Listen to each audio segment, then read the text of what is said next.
3 counts. Sony deleted a feature from Sony deleted a feature from hardware you already paid for.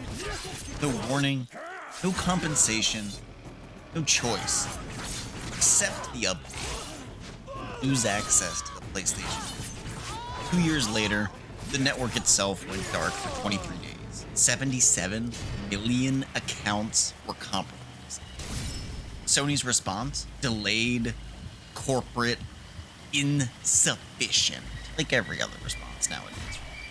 Except, I don't think it was done on Twitter. And in 2021, they announced they were shutting the store.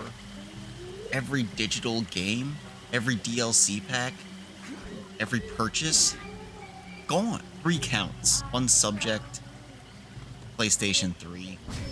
Somehow, it's still standing in 2026. This is the investigation. I promise you, this isn't a nostalgia video. Even though I am in that age range, and I am very nostalgic for PlayStation 3. I'm gonna tell you the PlayStation 3 was great, and leave it there. What I want to know is whether this machine, after everything Sony put it through, is still worth bringing into your setup in 2026. That means we're going case by case. Each betrayal, what it cost, what survived, and at the end, a verdict. Hardware or emulation? Which one wins? And which one should you do today? Other OS. When Sony launched the PlayStation 3 in 2006, they advertised a feature called Other OS. You could install Linux on your console, run a full operating system. It was marketed as a selling point, a differentiator.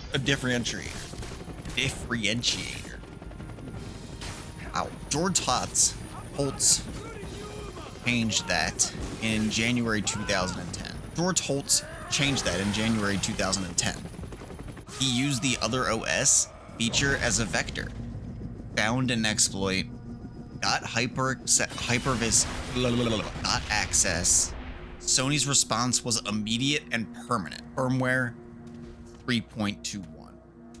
April 1st, 2010. Firmware 3.21. April 1st, 2010.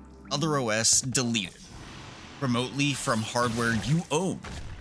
The justification? Scrutiny. Justification? The reality? Sony removed a feature from a purchased product to patch a vulnerability that they created by advertising an open system. Like, they should have known in the first place that this was gonna happen by advertising something like that. The lawsuit came, settled for $55 per affected console. The feature never came back. The precedent is set that manufacturers could remotely alter purchased hardware that stayed. Count 1. Closed. What did it cost the PS3? Trust? What did it change about the hardware itself? Nothing. The machine still ran. The game still played. Sony took something away, and the subject survived. 77 million accounts. April 2011. April 20th, 2011, PlayStation Network goes offline. Not scheduled maintenance. Not a brief outage. 23 days of complete shutdown. The reason? A breach. 77 million accounts. Names, addresses, email addresses, encrypted passwords, potentially credit card data. Sony waited 7 days before telling anybody. Here's what matters for 2026 investigation. The breach was catastrophic for Sony's reputation. But the hardware itself, the PS3 did not break. The library didn't disappear. The games you owned on disc still work offline fully as well. The breach exposed Sony's infrastructure, not the subject. Sony rebuilt the network, compensated users with free games. PSN came back. The PS3 came back with it. Count 2 lands as a Sony failure, not a PS3 failure. The subject survives again. The store, 2021. March 2021, Sony announces the PlayStation Store for PS3 and PS Vita will close permanently in July. Every digital purchase will be inaccessible. Every game you never downloaded will be gone. No refunds, no transfers, and no alternatives offered. The backlash was immediate, loud, and organized. And for once, it worked. Sony reversed the decision 6 weeks later. The PS3 store stays open, and it's still there. But here's what didn't reverse. You can no longer browse the PS3 store from the console itself. You add to cart from a web browser, then download the hardware workaround. An afterthought. The message was clear, even if the store survived. The library is on borrowed time. Count 3. The most complex verdict. The store is alive, technically. The infrastructure is aging. The message from Sony is silence. No new content, no investment, no plan. The question isn't if they'll close it, it's when. The subject is operational, but the clock is running. What the PS3 still offers in 2026. 3 counts, 3 survivals.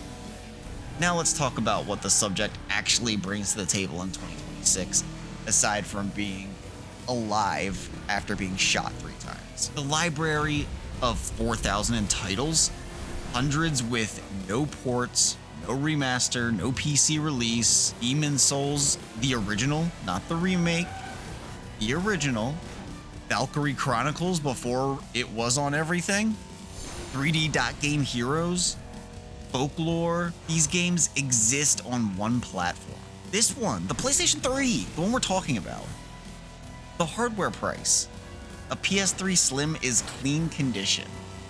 A PS3 Slim in clean condition only runs like 60 to 120 bucks in 2026. For a console with a library this deep, that's undervalued. The market hasn't caught up yet. And it will. I mean, now, if you own a PS5, shoot, you just got richer. Blu-ray, still the best native Blu-ray player. In the sub $100 hardware market if you have a 4K setup. The PS3 upscales adequately. We're not just buying a game console. You're buying a media machine. Alright, hardware versus RPCS3. Which wins in 2026? The emulation question someone always asks. RPCS3 exists. It's legitimate. It runs a significant portion of the library, so why waste your money and go buy a physical console and physical games? Here's the evidence. RPCS3 wins on resolution, performance, headroom, convenience, save states. If your machine is powerful enough, of course. Some titles run better in RPCS3 than the original hardware too. Hardware, though, wins on the full library, Blu-ray, local multiplayer, the physical media collection, walking into that room and just looking at all that money that's sitting on the shelves, and every game that RPCS3 still can't run clean. The compatibility list has gaps, and it has significant ones. The verdict, honestly, it isn't either or. It never is with this era of hardware. You buy the hardware for the library and the experience. You run RPCS3 for performance, ceiling. In 2026, they both have a role, but if you're asking which one to start with, $80 for a Slim, physical library, no compatibility gaps, I say that's the answer. If you got the 80 smackers, then do that. But the emulator is the upgrade, not the foundation. Case is closed. Sony tried to remove a feature. The PS3 survived. They left the network dark for 23 days. And the PS3 survived. They tried to close the store, and the community said, not a chance. And the PS3 survived. That's not nostalgia. That's a track record. The subject has outlasted every decision Sony made against it, and in 2026, that matters with the bigwigs running the majority of stuff, especially now. If you're building the archive, this machine belongs in it. The price window won't stay open forever, and this is not me saying go out and buy it today or tomorrow, but I would definitely grab one at some time soon. The store won't stay open forever. The hardware won't stay operational forever, even though we all think it will and pray it will. The time to file this case is now. Next case, you have the hardware.